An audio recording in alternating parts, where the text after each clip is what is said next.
Well, Jack, I messed up the intro already. We are Uh-oh. live We're without live. the intro music. It's been that kind of day all day, and we'll get into that. But uh, what's up, you beauties? Officially, welcome to High and Wide Radio, episode 40 of season 6, where I'm your host, Jim Iacovone, and of course, I'm joined by the one and only Jack Smith. Um, if you guys are watching on YouTube, please make sure to subscribe and give us a like for the episode. If you're listening on as a podcast on Spotify or Apple, please make sure to subscribe and make sure you're listening on specifically those two listening platforms. Even more specifically, Spotify, if you're so inclined.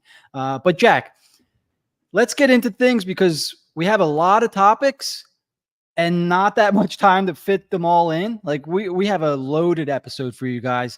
So we'll wait for some more to kind of pile in here to get to the big stuff. So Jack, let's kind of hash out some of the smaller detail things that came out earlier in this week. And why don't we start with the re-signing of Adam Ginning? Yeah, 2-year deal. I think we were all led to believe towards the end of last year that he was going to go back to Europe, go back home. Then I started to see a little bit that he might stick around for a year. You know, his dreams to play in the NHL. And I mean, what player isn't? And it seemed like if he doesn't stick with the Flyers, you know, he could wind up elsewhere too and continue his career that way, which totally makes sense. They ended up signing a 2-year, two-way deal. I believe the second year of the deal, he'll make NHL money no matter what. I don't know if he's still waiver exempt or not in year 2. However, for next year, it's perfect. He's probably going to be one of the first guys called up if he doesn't make the team out of camp, which I would be surprised if he did. Well, I guess we'll see if there's some moving and shaking, see what kind of spots open up. But I would be surprised if he did, but he does seem inclined to be called up. I had no issues with his play. He's obviously not a guy that we see being anything legitimate or really truly a part of the future. But for now, he's a guy who can fill a role, fill a need on a team that could use some depth that went through a hell of a lot of injuries. So I'm glad I hate losing assets for nothing, which ultimately still might happen, but at least he'll be older and we got some use out of him now and you never know. So yeah, I can't say I'm upset. I'm sorry. I can't say I'm surprised anymore from what we heard, and it is what it is. So I'll take it. I'm happy with this. I enjoyed watching Adam Ginning last year, and I was pleasantly surprised watching him play. All right, he didn't blow anybody out of the water. He didn't overly exceed anyone's expectations, but I think mine were so low. So when a player like this comes up to play in the NHL, Jack, I just look to see, does this guy fit in? Is he standing out in negative ways? Can he hold his own? And I thought he did that. And maybe a little bit then some as he, got more comfortable and gained more opportunity. Some scoring chances, maybe came later on in some games that maybe weren't there, in his first few games, which should have been expected. I don't think anybody was expecting Adam Ginning to come up and provide offense for the Philadelphia Flyers upon being called up. And you said it. I mean, this guy was an 8th or 9th, 10th option to play this year. They weren't banking on Adam Ginning to play any minutes this year. Came up, I thought held his own.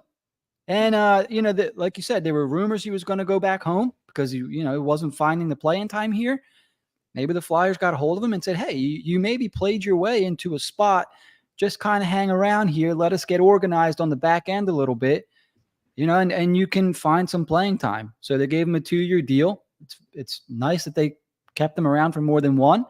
And yeah, very, very short, short and sweet here. I'm happy he's back. You said it. At least, they're not just losing assets. So glad to have him back. And I hope we see him in a few games for reasons, where people aren't getting hurt. I hope he plays his way onto the team somehow. That's how much I actually enjoyed watching him. I think they need more D like Adam Ginning, right? They got puck movers like Sanheim. York's a puck mover. Drysdale's a puck mover. And then you got guys like Sealer. I think Zamula is considered a puck mover, but I'm not sure he has a clear defined role yet. Guys like Laine, we know is out there to play the body, play tough around goal and in the tough areas. Adam Ginning is sort of a Nick Sealer light for me, like very light. So So we'll see what happens. We'll see. But I'm glad for the guy, and hopefully he can play his way onto the team somewhere. Hey, we got guys in the comments. Beautiful. Hey, yo. Dave, what's up, boys? Dan, what's up, boys? I need some Flyers talk bad. I'm going crazy. No Shabbat. Oh, we're going to get to that. Don't you worry, Daniel. Miguel checking in. What's up? Ready for some trades, boys? I think everybody is. It's that time of year, right? We're less than 10 days before the draft, Jack. Stuff's coming out. Trades are going down. And look, you know I agree with that, because I finished the last like 2 or 3 podcasts essentially saying they don't have to move mountains, but they cannot run it back or just stay still and draft. They need to make moves, and they should start as early as last offseason, which it did. They should continue. They did good at the start of last offseason. They did good at the trade deadline. There's no reason to stop. There's no reason to wait things out and just draft. Move what you can, do what you can. The fact that they're already in rumors alone is a good sign. I think so too. Yeah, I think so too. And we're definitely going to touch on all kinds of, there's a lot of rumors to get to involving the Flyers, some indirectly involving the Flyers, and it's all fun. It's all good stuff. Pete chimes in, dog days of summer.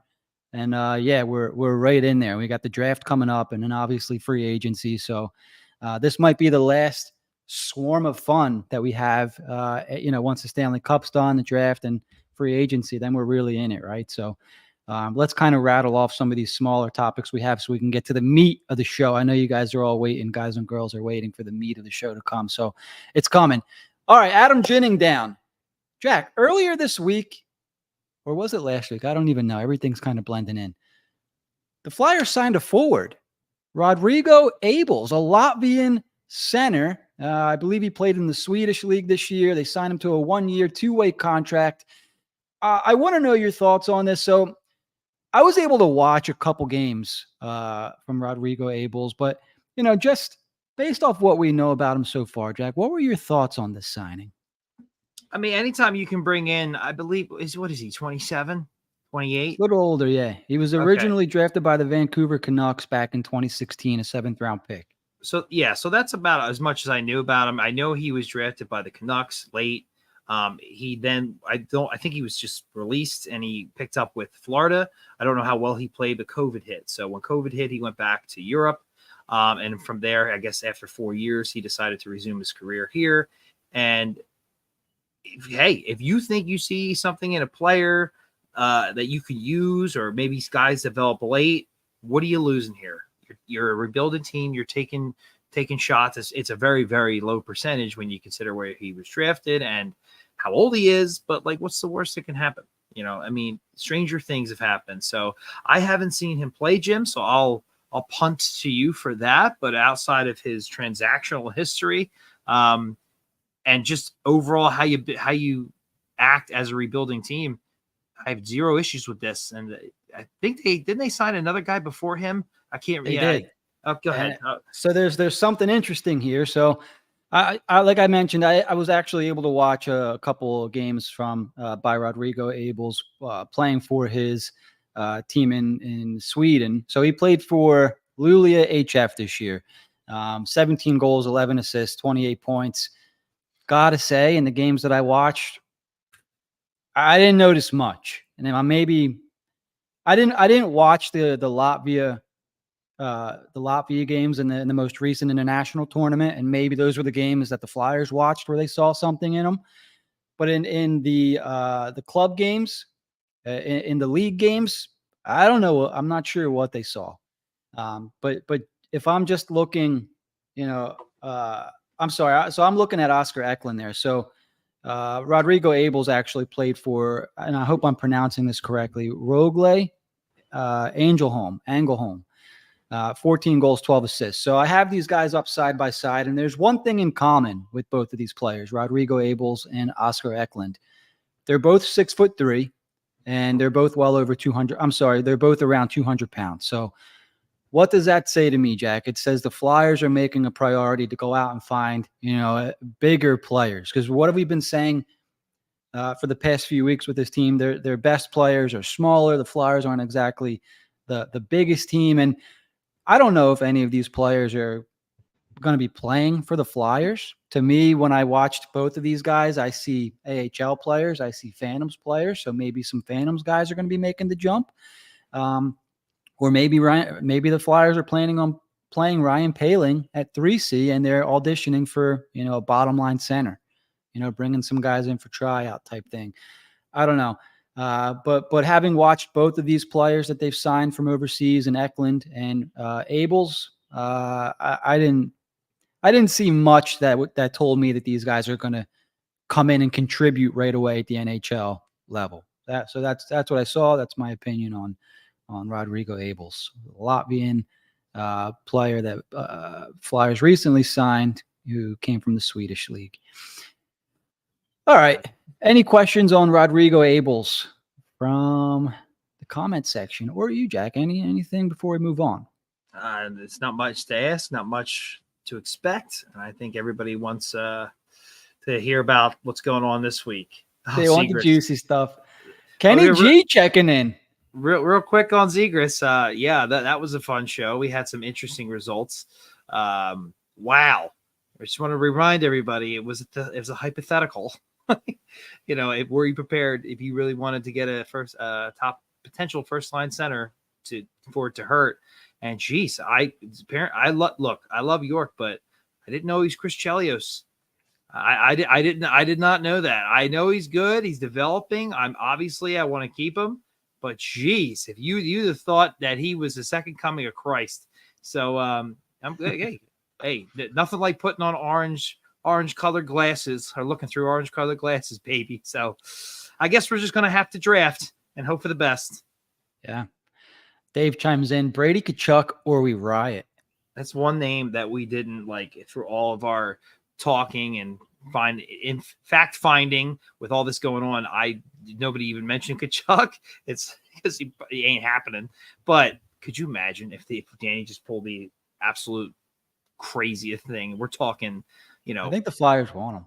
Oh, I think who wouldn't? Who wouldn't? But yeah, seventh pick and Shabbat or Chikrin or Pinto, but he pulls that Brady Tkachuk. Oh my God, people would still actually have an issue with him, but we would know he's the real deal. Like that'd be something. I can't imagine what a trade like that would look like, though. Holy shit. Yep. All right, a couple people chiming in for the 7th pick. Let me see what else we got to blow through here before we get to the juice. Coots core muscle surgery, Jack. What happened there? Yeah, apparently he was playing with it, which it seems to be only Flyers. A lot of Flyers get this injury, what used to be known as sports hernia. Apparently he was playing injured, which makes me think, if that's the case, why did we have to go through the sitting the captain debacle? Why couldn't we say he's hurt, he's playing hurt, he needs a rest? Why wouldn't you just do that? I don't understand. Like, you made everybody look stupid involved.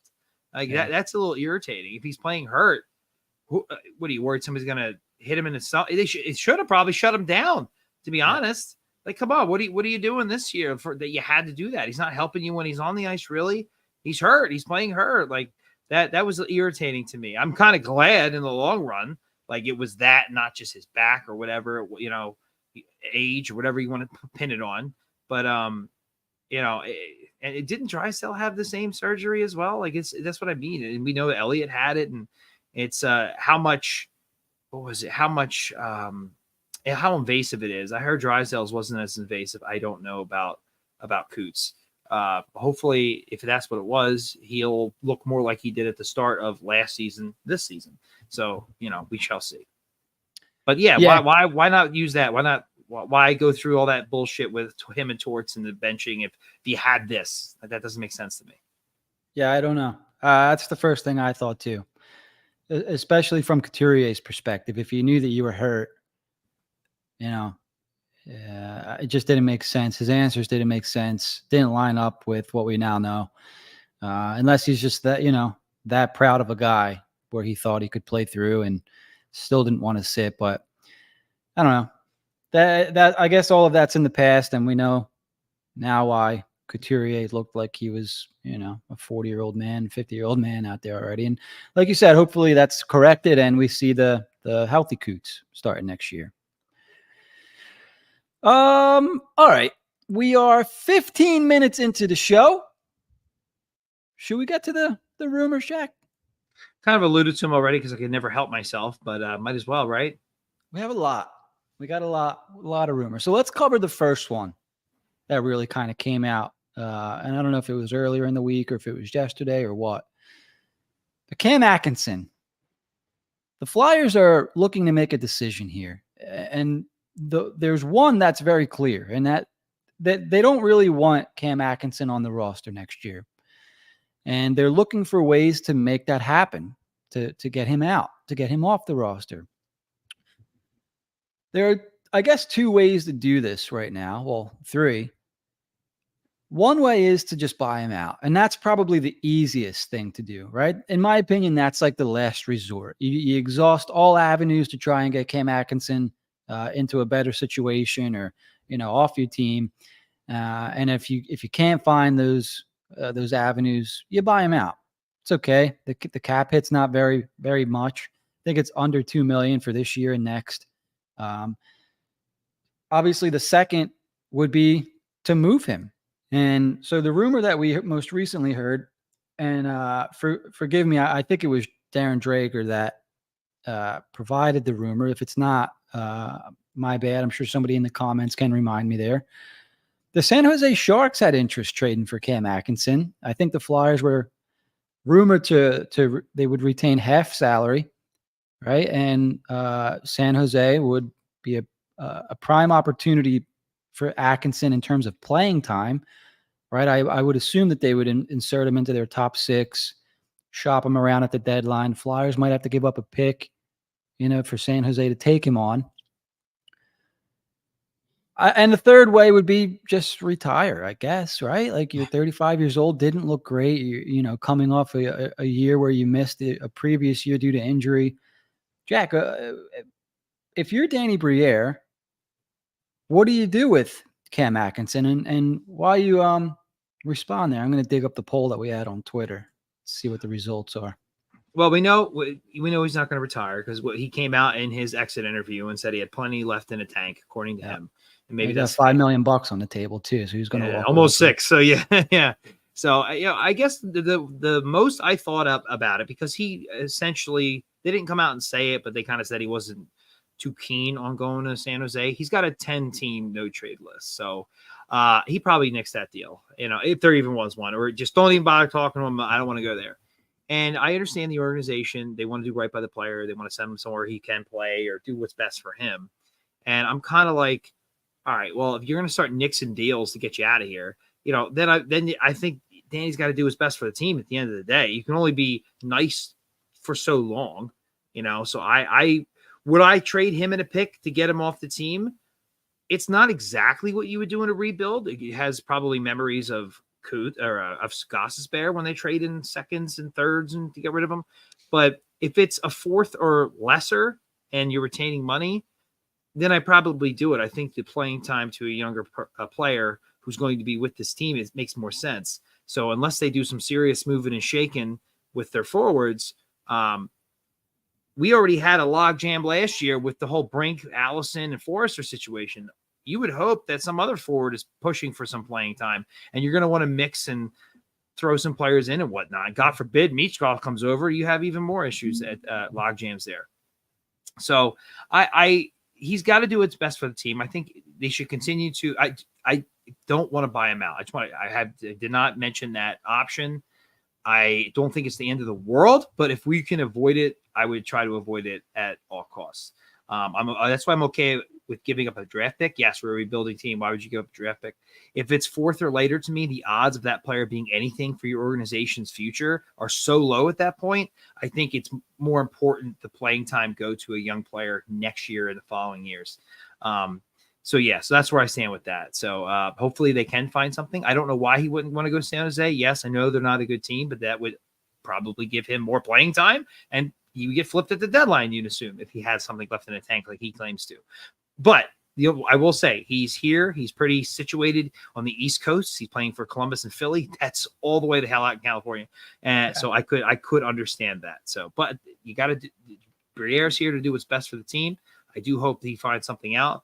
And you got to make some tough decisions. So hopefully something can be worked out. We shall see. Hopefully something else gets worked out, and maybe you don't have that issue. So we will see. Yeah. So I tried to look at this I've been trying to look at this from the player perspective and from the Flyers perspective. And so I guess we could start with the Flyers perspective first. Well, actually, let me start with if I'm the player, right? And the writing's on the wall for him in Philadelphia. The Flyers, in my opinion, strongest position is wing, right? And Atkinson's, I don't think he wants to be playing on the third line, or even like if he's playing third line, he's probably taking time away from a Brink or whoever. Flyers don't really want him playing fourth line. He was cooked last year. Like, let's face it, he was cooked. So for me, hanging on to him's not an option. It's a bad look it's not a bad look, but there are players around the league, and like these guys have a lot of friends and they talk a lot to each other around the league. If Cam Atkinson, who's been in the league for, however many number of years, a long time, is sitting in the press box, when he wants an opportunity to play. He's never won a Stanley Cup, so he still wants to play for that opportunity, I assume. The Flyers sitting him in the press box, for the sake of sitting him so that his money comes off the books all at once at the end of the season, it's kind of a shitty look, right? Like, it kind of is. Like, there's a human element to a lot of this. I know it's business, but players appreciate that kind of stuff when you kind of go out of your way to help for the good of the player, right? Because we hear and say all the time, and not just in hockey, in real life, it's a business and it can be really cold and cut and dry, right? And what do we say? We want the Flyers culture to be like a family. And so for that, you need to take care of players. That's what makes players want to come here and play for this franchise, right? And things get around. You're in a reputation.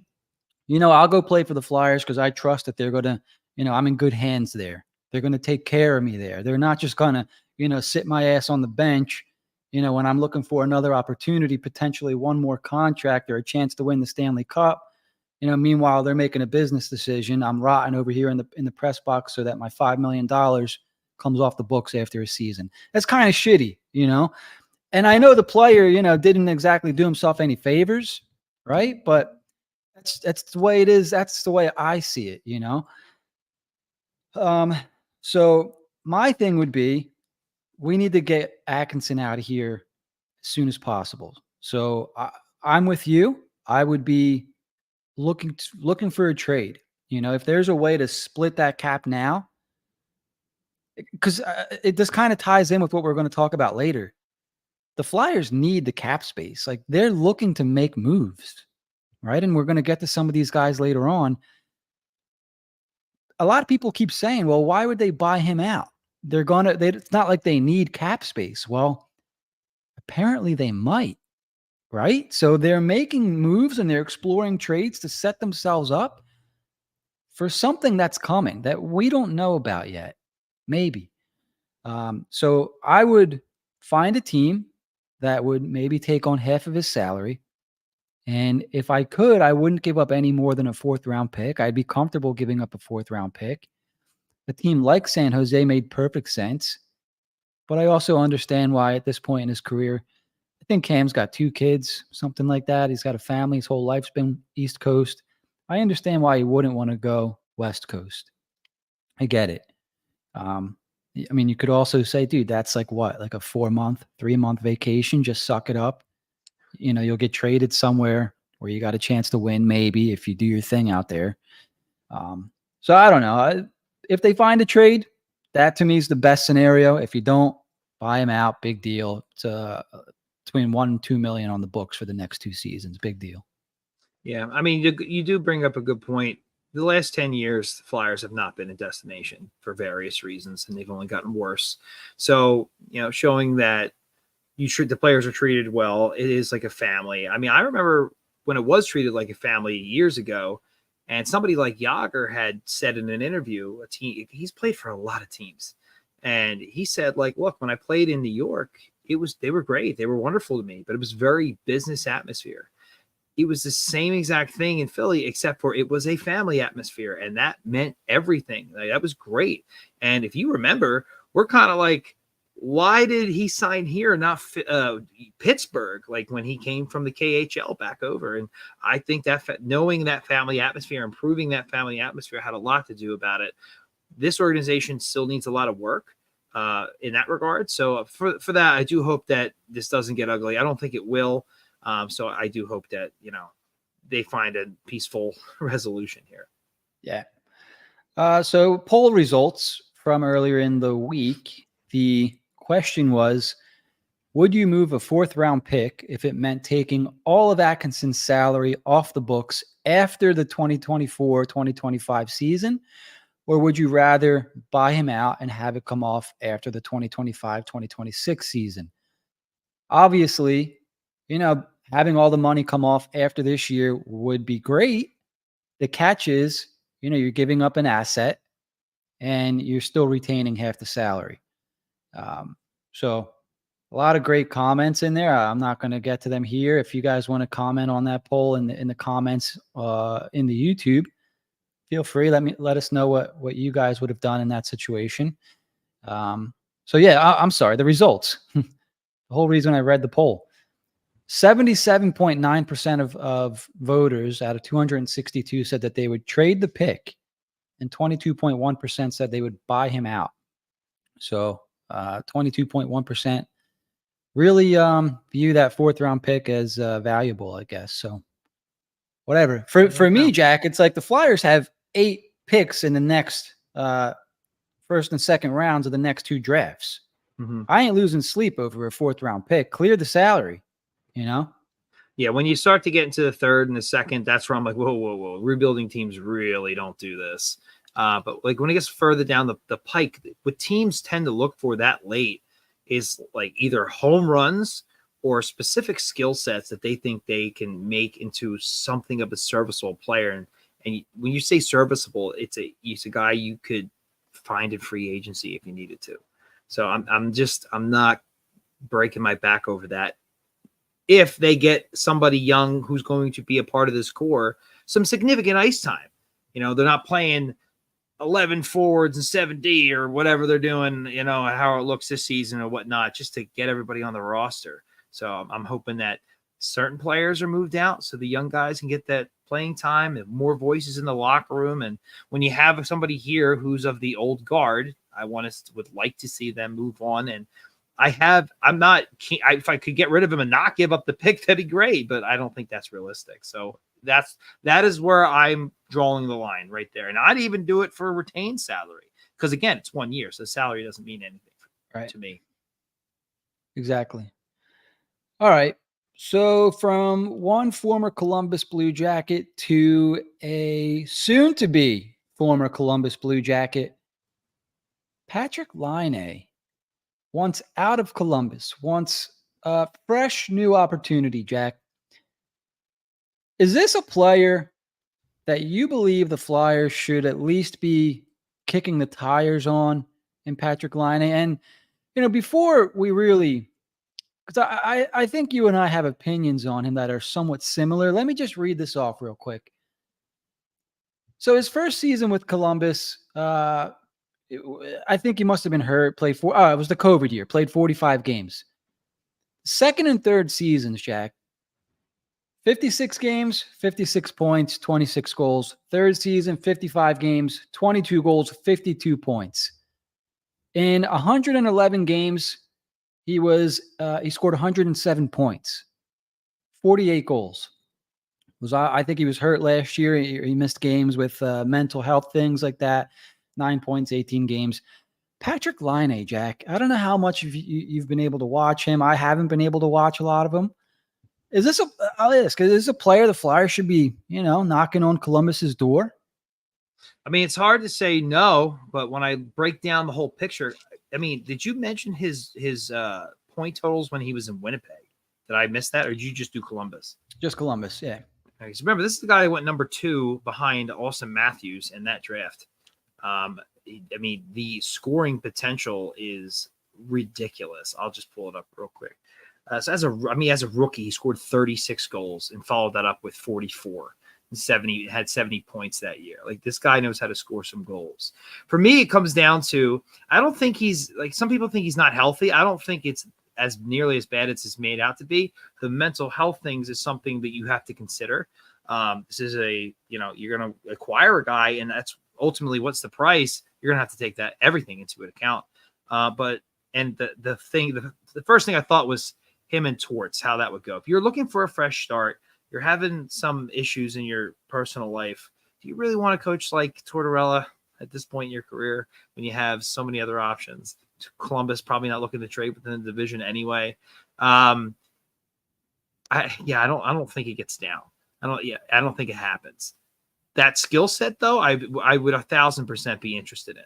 Ultimately, I think it's going to come down to the price, and I don't know what the price is, but some of the very few rumors I've seen about a price, I'm just not too keen on.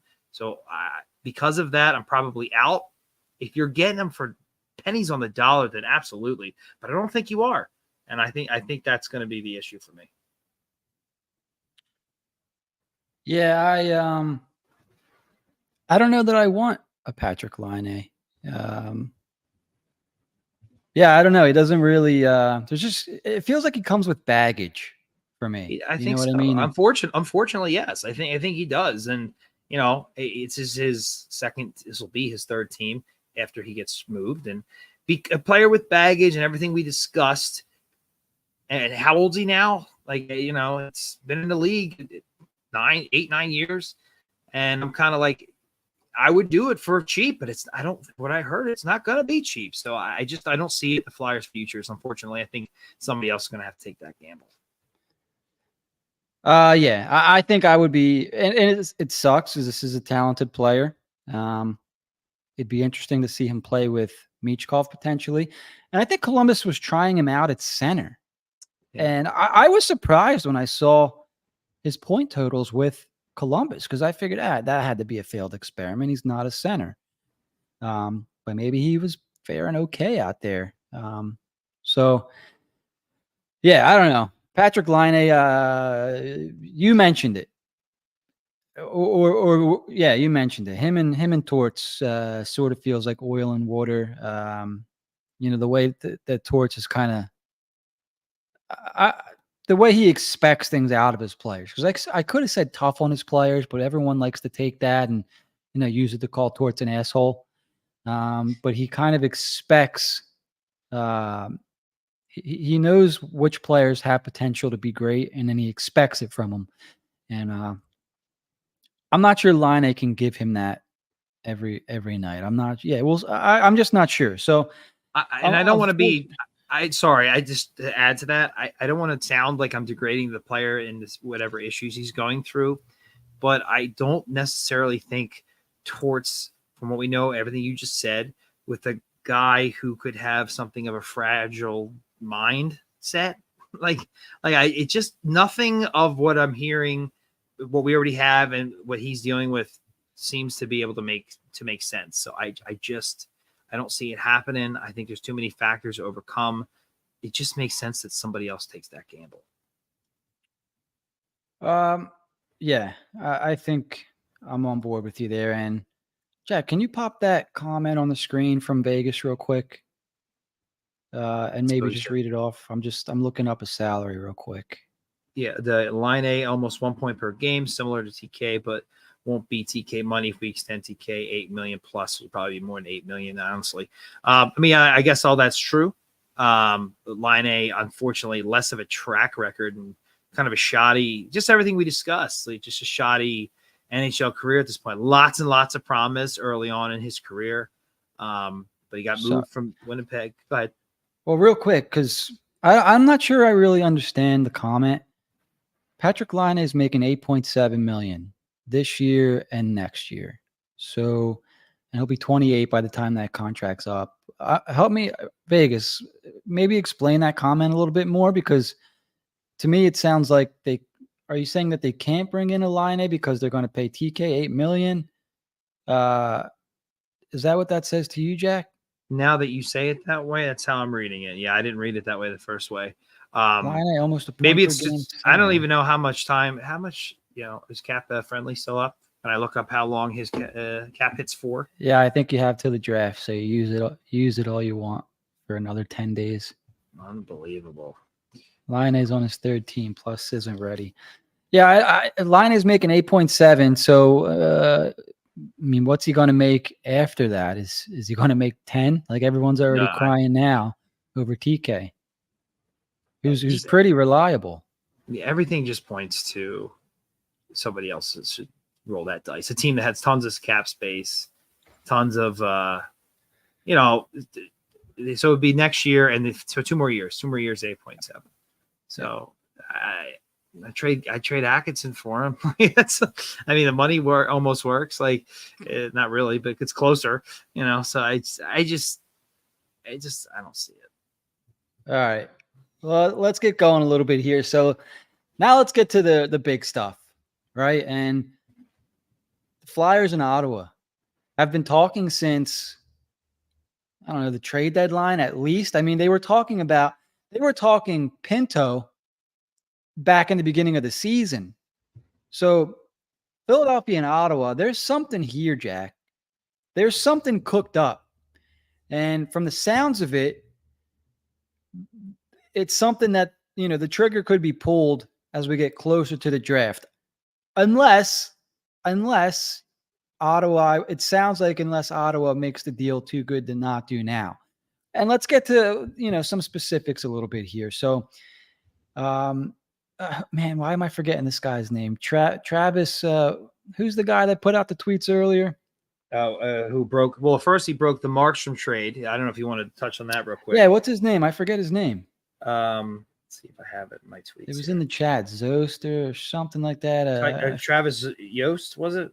Yeah, I think that's it. Travis Yost. I'll try to confirm that. Yeah, go ahead. So Travis Yost put out a tweet or two that something's going on with the Flyers in Ottawa. And I think he mentioned it was, maybe about a defenseman or. So here's what he said. It's Travis Yost. He was the first to call the Devils trade. So people who maybe if you don't know him, he broke the Devils Calgary trade, which was a great trade for the Devils. I'm just going to say. What he wrote about the Flyers was believe the Ottawa Senators and the Philadelphia Flyers have a framework of a trade in place as well, though this one may go closer to the draft. That was what he had said. Okay.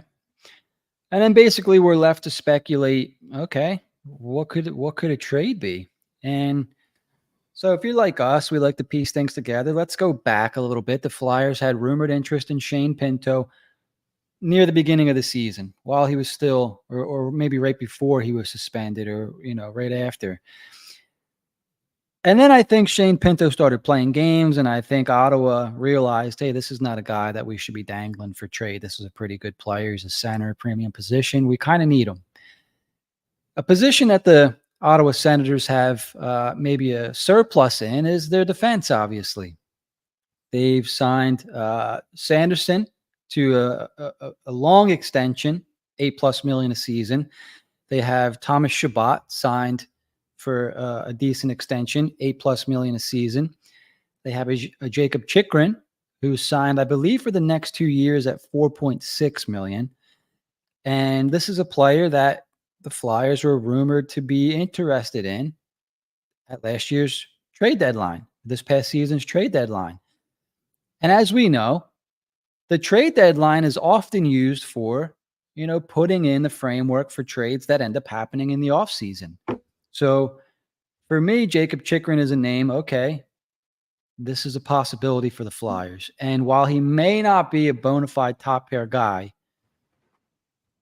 and a guy that I don't necessarily want, not a player that I necessarily want, I do feel that he would have a role here. He's maybe, in my opinion, he would be a better fit than a player like Thomas Chabot. If these are the big fish the Flyers are going after, right? The other possibility, and this one I probably give a little bit more credence to because an account like NRD kind of backed it up and came out and said something about it, was the Flyers are looking to move up in this draft. They're looking to move up to pick 7.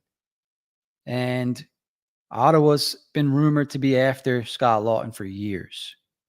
And to me, that trade makes more sense than the Flyers going out and bringing in one of Ottawa's defensemen.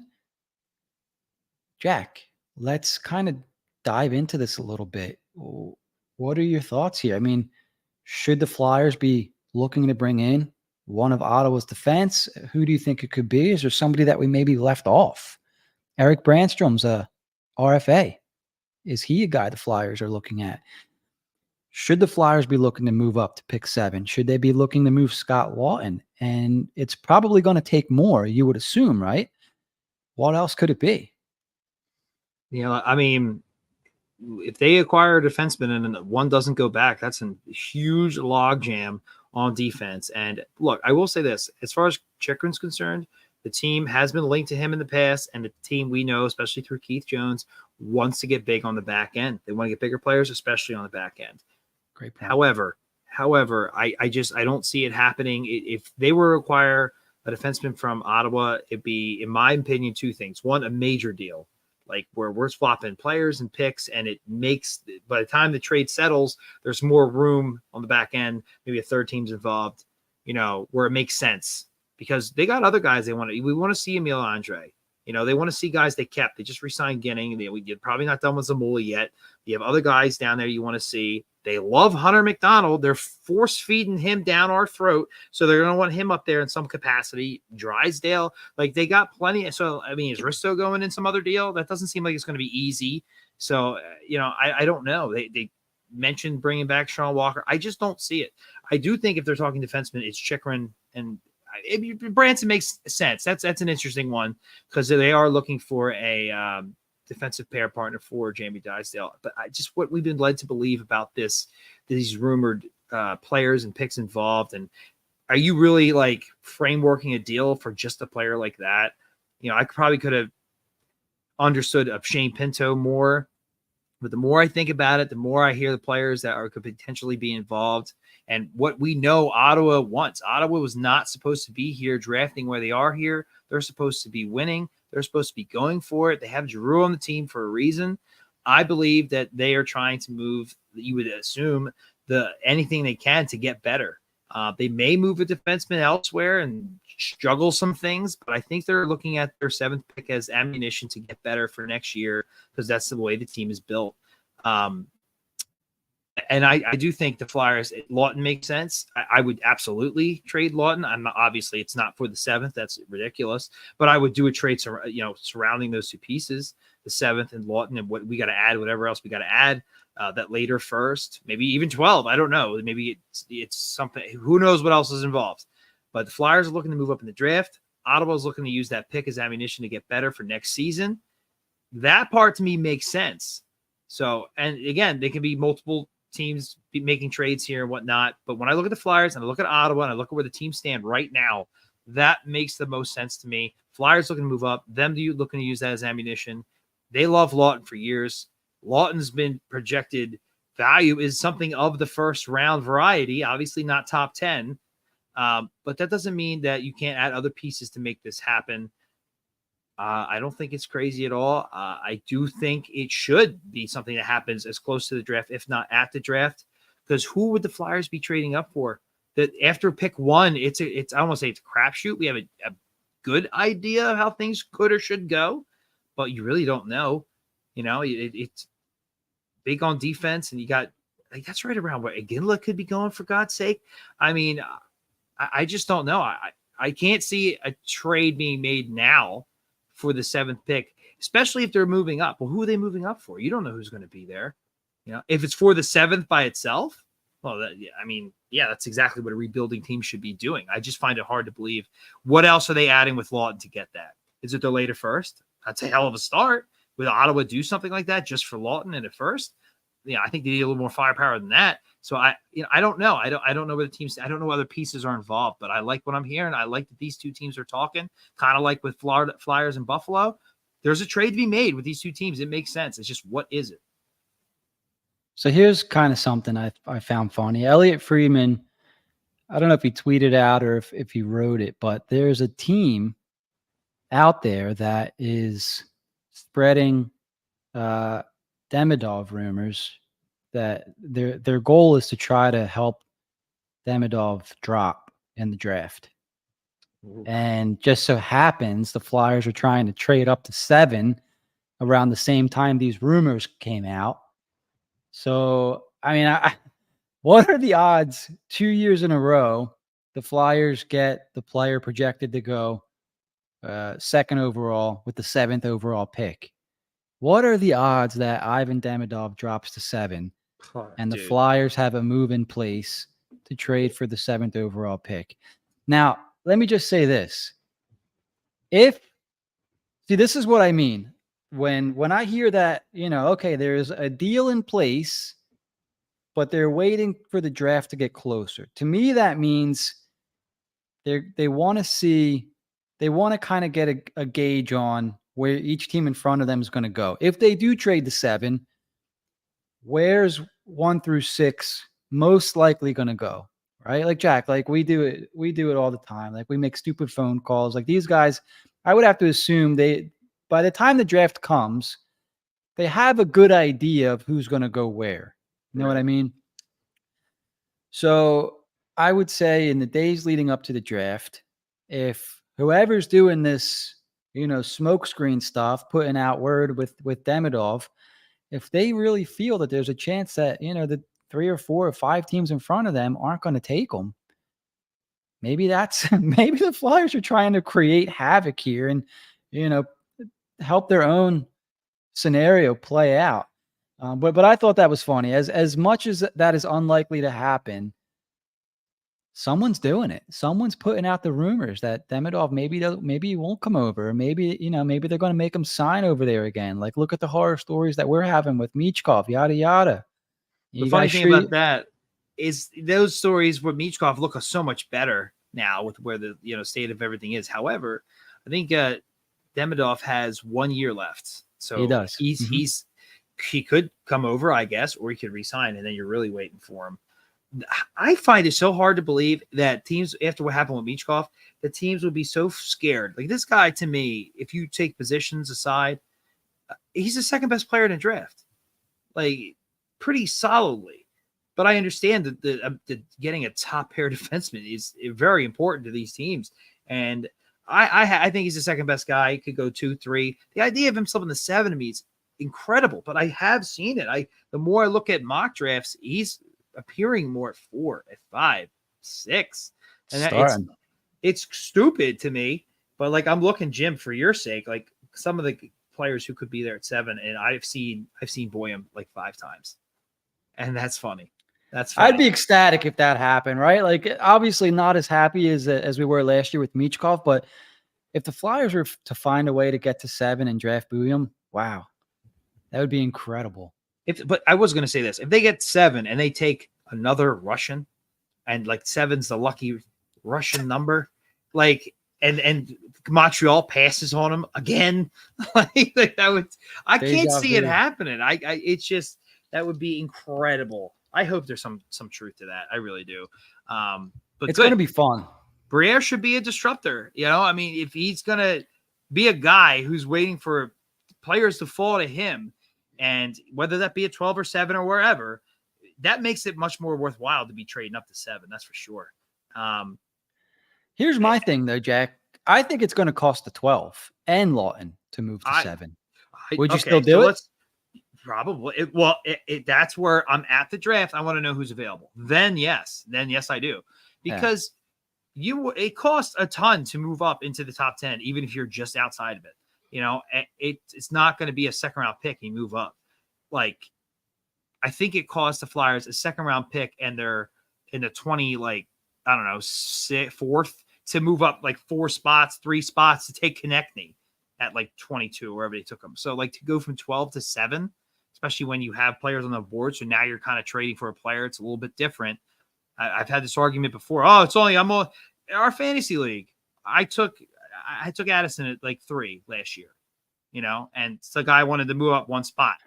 And I'm like, you're trading for a player. We know who's going to be. It's not 1 spot. It's you want this player. This is what I think he's worth. So I'm not falling for that. So teams are going to up the ante. And do you think whatever it would cost is worth Laughton? So it probably would be the 12th and another late first rounder, I would assume, to move up. Is Laughton not worth a late first rounder? I don't know. I don't think it's if especially if Demidov is there, you're telling me you don't do that? I do that all day. All day. Like I'm seeing it as, all right, we're pick swapping 12 for 7. Is Scott Laughton worth, 5 pick slots? And if I'm Ottawa, that high though, like because what's projected to go at 7 is a lot of D. You know what I mean? And we're talking about Ottawa in defense. They kind of have it. I don't know. Maybe I'm not sure how this is going to play out. Maybe Ottawa thinks, hey, you know what? We can still get our guy at 12, right? So and I like to know that they want to get at 7. Go get your guy, right? From Ottawa's perspective, it's like a win-win because you're getting Scott Laughton, a guy that you've coveted for however long, and you still have a chance to get a very good player at 12, right? It pretty much they're not in rebuild. They're getting a player for now in Laughton, and they're getting a prospect, maybe even a guy they can add to the roster in the next season or so, right? And the Flyers are getting their guy. That's the kind of trade that I think that we could see. Now, I'm not sure how much bigger, how much more they're willing to blow it up. That's what I could potentially see going. That's what makes the most sense for me right now. How about that? It does. I mean, the more I think about it, the more the time passes, the more I'm like, I think we're going to be underwhelmed here. But if we're not, yeah, that's exactly. I can see that. I think they got to play. If it is for a certain player, the deal could fall apart at the draft if things don't go the way they think it's going to go. It takes one team to call that bluff and take Demidov or whoever else. However, I do think the Flyers would be, and there's centers I like. And don't get me wrong, I'm a Catton fan, but it would behoove them to come away with this draft with a potential top pairing defenseman. I know you're rolling the dice, but like a really good defensive prospect here. And then go into next year with 2 first-round picks. And that whole draft class is considered to be a lot heftier. And you can definitely probably get a center or 2. And now you've addressed both needs. So it's something to seriously consider. Seriously. I'm really excited because I love the draft and the draft talk and how you can manipulate the draft. And some of the best GMs have manipulated the draft perfectly. But the top 10 picks do not get moved very often, Jim. How many times do you think they were moved? And let's say the last, it's before the lockout. We'll go a little bit further. We'll say since the 90s. How many times do you think a top 10 pick was moved? See, if I was going to guess, I would say, excuse me, I would probably say a lot more than what the number actually is. Like I would think that it would be somewhat common, but it's not apparently. What's the answer? I found an article from 2017, June of 2017. There's 10 trades. So I won't go into detail, but I'll tell you the trades. We always talk about Corey Schneider being moved to New Jersey for the 9th overall pick with Vancouver. That was in 2013. In 2012, I completely forgot about this. Jordan Staal was traded from the Pittsburgh Penguins to the Carolina Hurricanes along with Brendan Sutter. And it was an 8th overall pick, Brandon Sutter and Brian Dumoulin. Staal went to the Carolina there.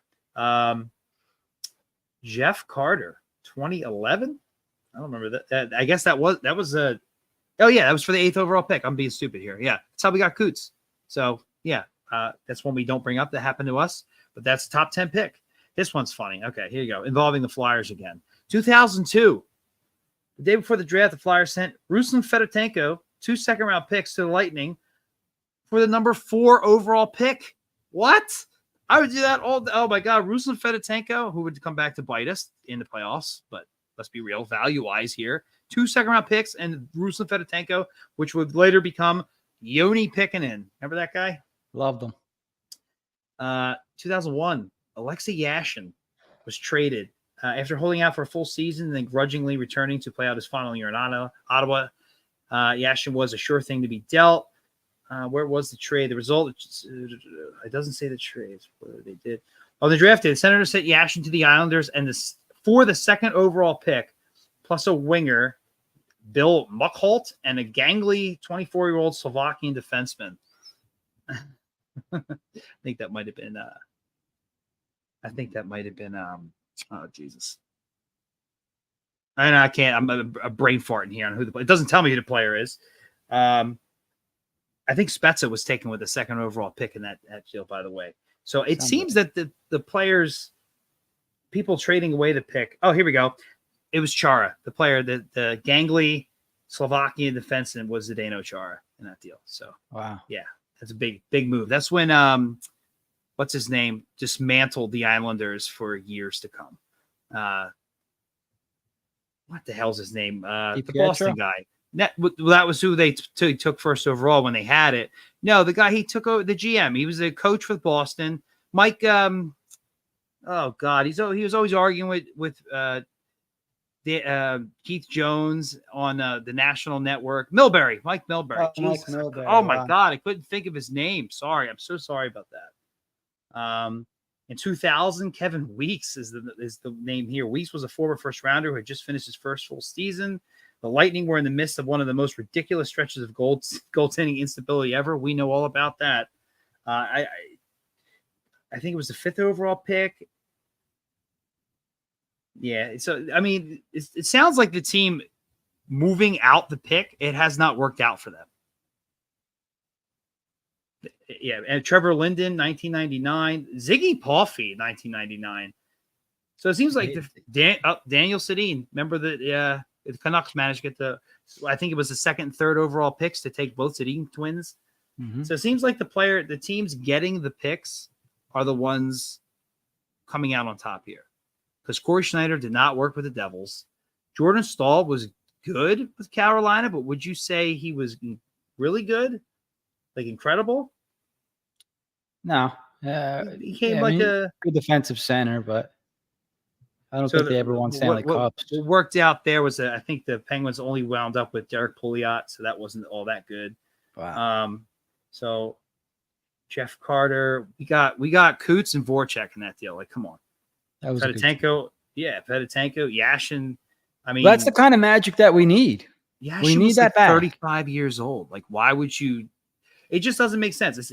I would say 80 to 90% of the time, the team drafting with the pick is keep getting the pick and making the pick itself is winning this trade. You have to go back to like the mid 90s when like Wendell Clark was moved in a deal. That was 94, where it starts to change a little bit. So it's rare again to get 10 picks. I had to go back to 1994. I know some of our listeners definitely weren't even born yet.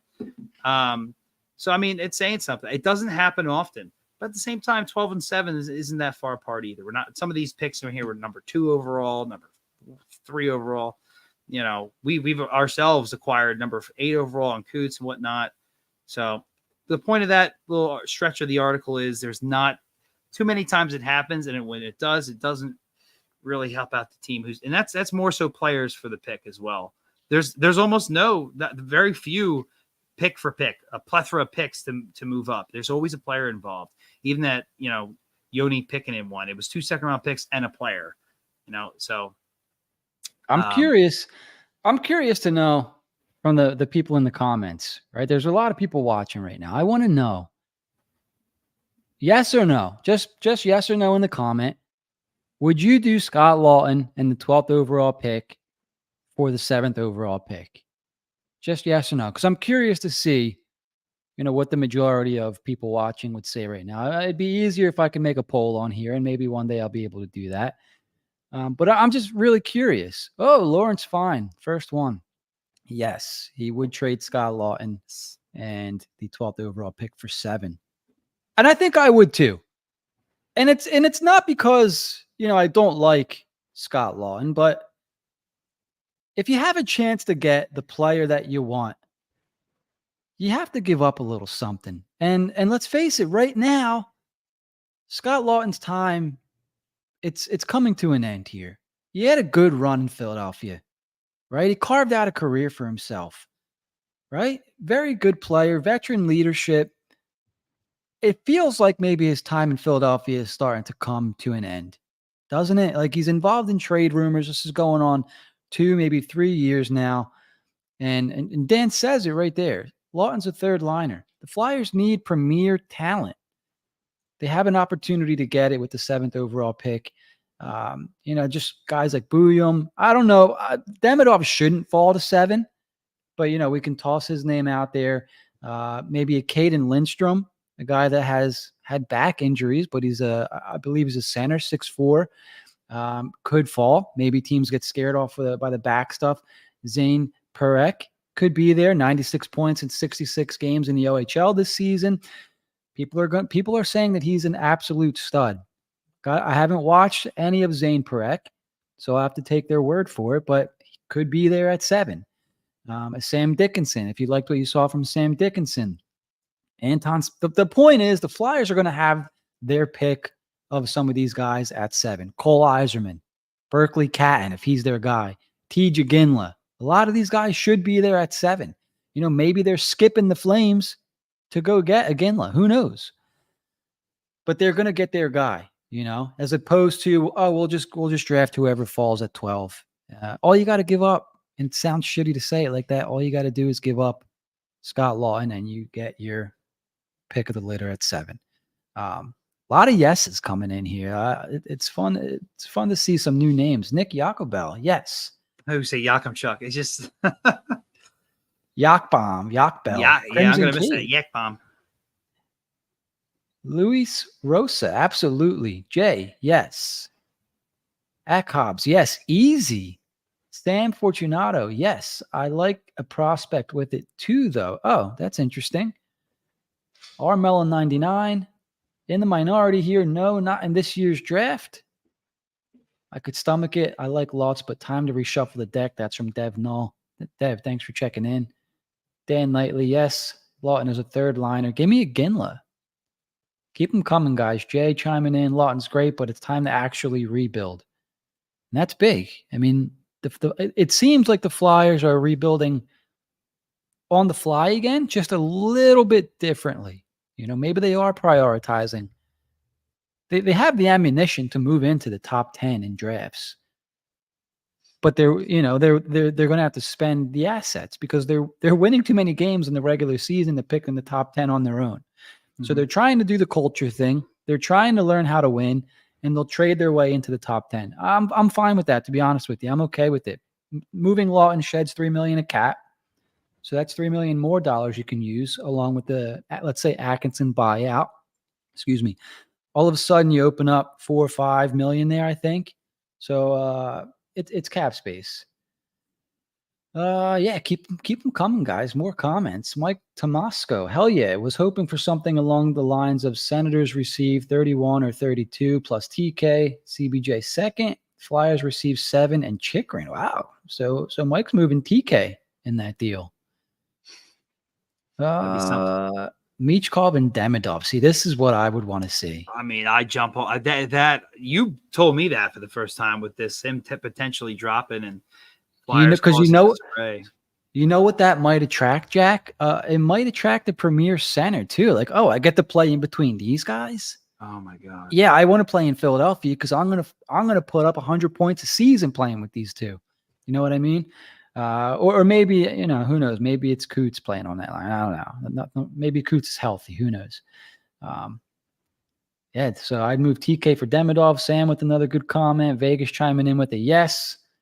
Great stuff, guys. Thanks for the responses here. Flyers Rule 14. First time we're seeing you in the chat.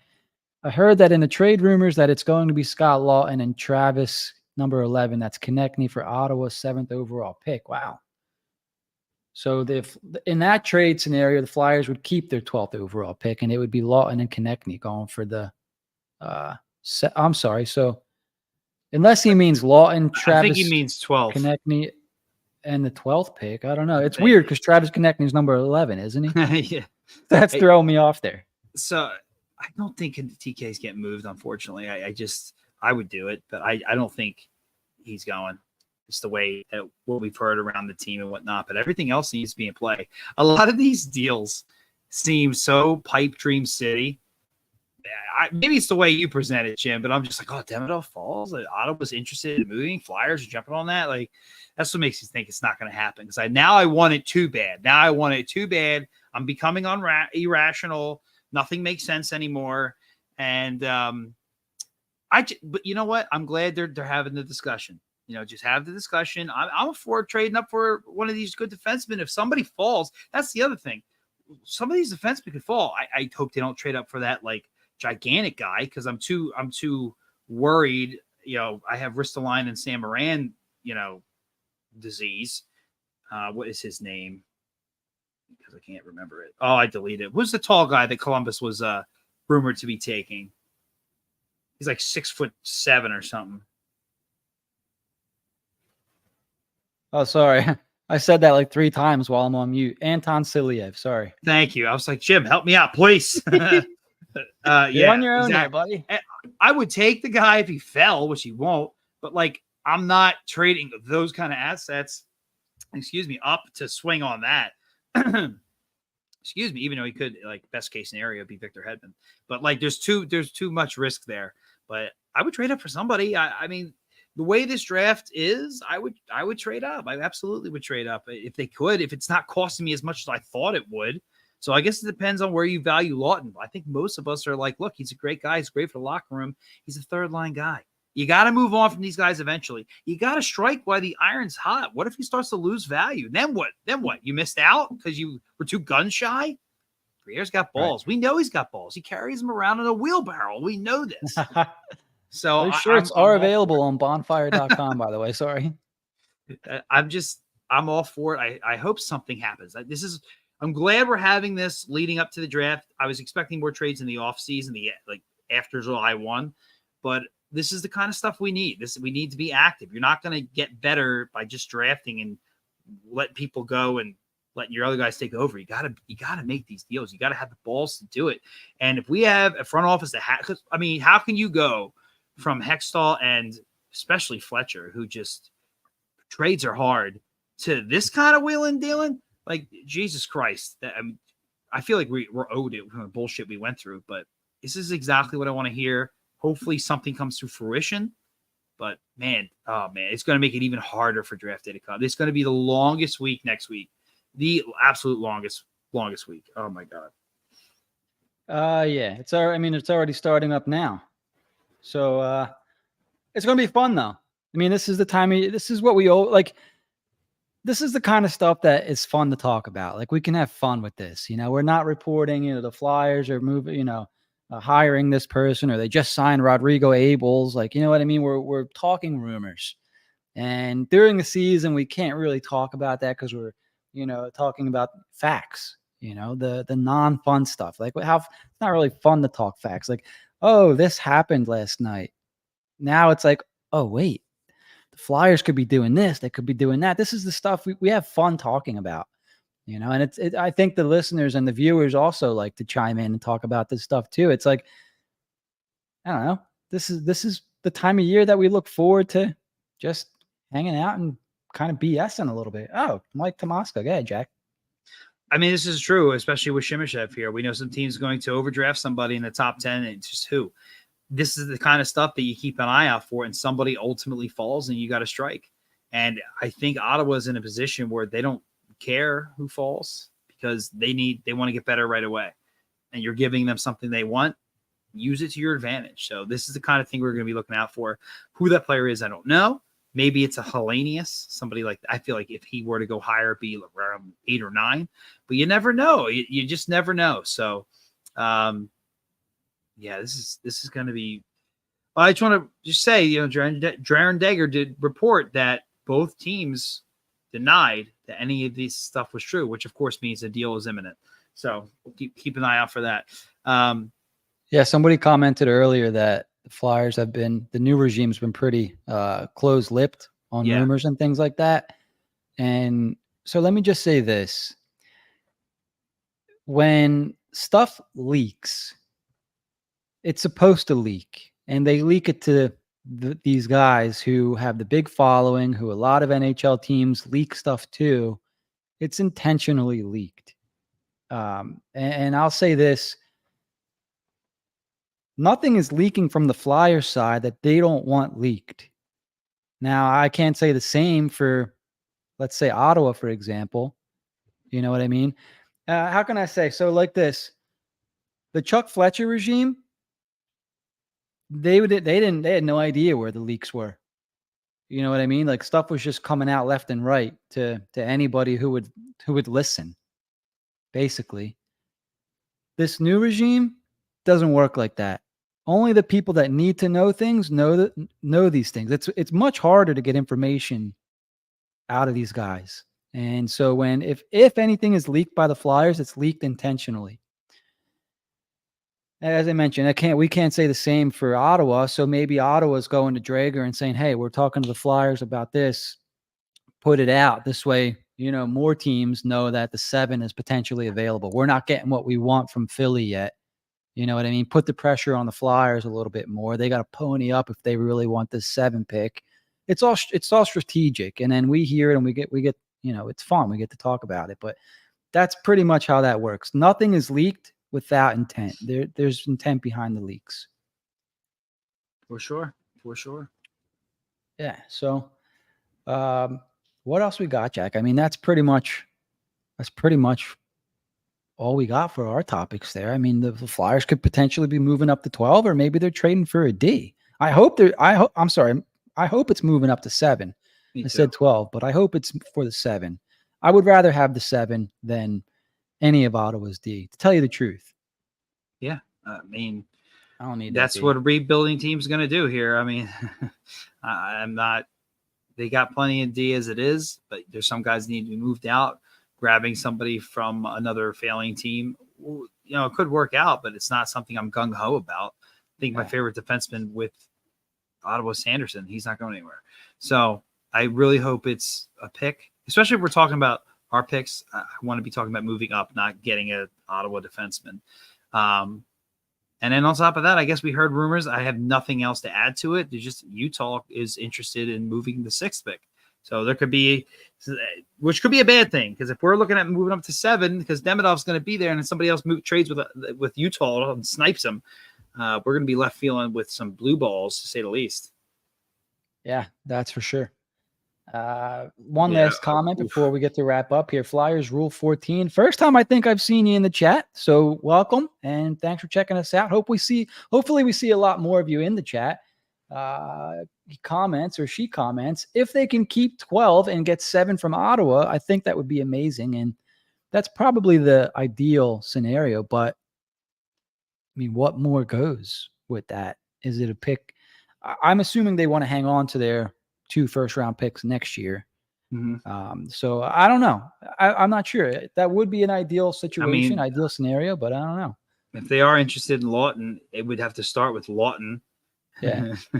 JR, yes, you should absolutely subscribe. Please. Everybody in the chat, if you haven't subscribed and pressed the like button, please do that now. We'd love to see more of you guys in here. Sorry, Jack, go ahead. No, we're very close to 500. Really want to hit that milestone. So please, if you haven't subscribed, you like what you hear, please do it. But if they are going to trade up for 7 and not use 12 and Laughton's involved, I got to assume Laughton, the 31st, 32nd, whichever it's going to be. We haven't even touched on the Stanley Cup Finals, how Florida is looking like they want to blow it. And I like how it went from Bob's Hall of Famer to McDavid wins the Conn Smythe, even if he doesn't win the cup. Like, that's hysterical. Yeah, it's a difference a day makes. But yeah, like that later pick, Laughton, and then if Harreby wouldn't be, I would do that. I would definitely do that. Holy shit. So, and the Ottawa gets a first round pick still, which they could do whatever they want with. They don't have to draft with that. But then they also get Laughton, who they've coveted, and they get a younger winger that they could use for their team. Like, it makes sense if you ask me. I don't know the cap situation. I would assume this is part 1 of their overall restructuring of their team. But this is what I mean by there's a trade to be made here. It could be big, it can be small, it can be both. We'll see. But that is. I like Vegas thinking outside the box tonight. Oh, well, Utah need to reach the salary cap. Oh, yeah. Ryan Ellis is available. Yeah, those were the days. Some of the best players. What would that cost, do you think, Jack? it's a different trade, and it's not. We're not talking draft.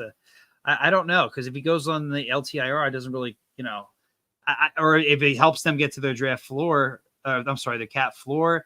I'm trying to think what Pronger costs. I can't remember when he was traded to the same franchise. Just they were in Arizona at the time, and Datsuk was moved. Some of the best players in franchise history to never play for the team. Chris Pronger and Pavel Datsuk were technically, and Voracek as well, Arizona Coyotes. And now with Utah, maybe they'll try to keep that alive and acquire Ellis, but that's another conversation for another day. Yeah, you're right. And I remember seeing the Voracek trade, and I remember thinking, wow, like that's all it took.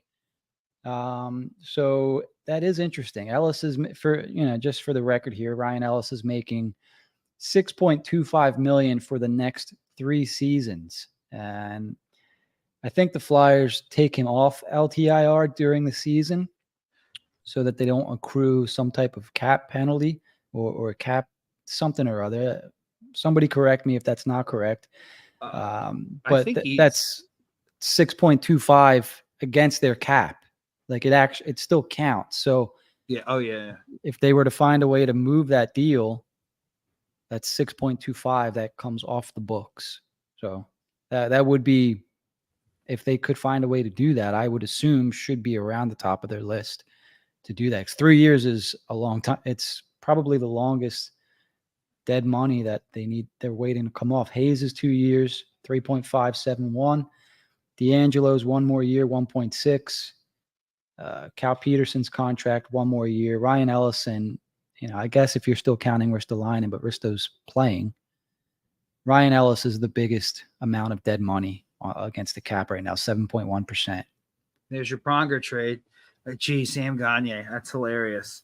And a conditional 2016 or 17 pick, which means it was definitely later. I wonder if Utah would I wonder if Utah doesn't want to operate like that anymore, because the Coyotes were such a joke the way they were doing things out there. Where Utah now, I think they have an infusion of money into the franchise. They actually have an arena, supposedly an owner that cares. I just wonder if they're not really interested in doing those kind of deals anymore, right? Or else it's going to be the same old, franchise. You would hope. Yeah, you would definitely hope. Yeah, if they do just this year and then move forward. But if you're going to be, they don't want to name their team because they want to get their merchandising and ducks in a row. You're not going to want to have dead money already and guys who aren't going to play for your franchise. So I think that ship has sailed. Or maybe they do trade for Ellis and they start selling Ellis jerseys. Just kidding. Who knows? Oh man! All right. What do you say, Jack? Should we wrap this one up? Yeah, because I think we're just going to continue to speculate on what this deal could be and get the pipe dreams are already there. It's only going to get worse. But I have seen pipe dreams come to reality. I remember a time when the Phillies said Hunter Pence acquiring him from the Astros would be a pipe dream, and come the trade deadline, he was a Philly. So it's stranger things have happened. So just all depends on what pipe you're smoking. Doesn't Ottawa have a new? Do they have a new GM? Or they have a new head coach? I know they have a new head coach. Steve Stais is their GM. I think he took over during last year, or maybe the year before, or maybe prior to last year. John Yoakum chimes in real quick. Any news on Michkov? None that we're aware of. I mean, we see the picture where he's wearing Flyers gear again. And I don't know if anybody follows the Incarcerated Bob account. I consider him a legit source. A lot of what he reports ends up, becoming factual. He reported that there's Flyers news. And as we like to do, we like to read into things. In his tweet, he said there's Flyers news. And underneath he said, no, not Flyers news. He said there's Flyers rumors. Underneath he said Buffalo trade rumors.